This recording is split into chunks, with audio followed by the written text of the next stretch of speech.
Hello and welcome to my YouTube channel. I'm Adam the Explorer and I'm one of the Dacia Duster Explorers. In this video you'll see me driving green lanes, which is commonly known as a hobby of green laning. Some of these lanes can be easy and some can be incredibly difficult and or potentially dangerous, but all offer a beautiful feeling of excitement and escapism. If you have any doubt about the green lane you're driving, get out and walk the lane first, making a mental note of places to turn around and if needed, thinking about strategies to overcome any difficult sections you come across. Because reversing after a failed attempt to get along the lane can be incredibly difficult and increases your risk of an accident or potential damage to your vehicle. I personally should know. We abide by the Green Lane Association Glass Code of Conduct for driving these lanes, and we respect all other users of these lanes, including horse riders, walkers and cyclists, as we all have a part to play keeping these lanes open for everyone.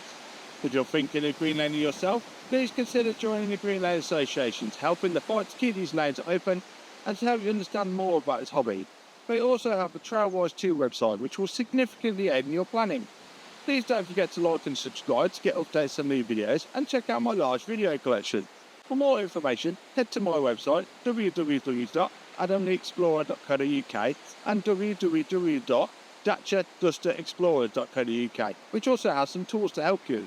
And finally, thanks for watching, stay safe and enjoy your trips.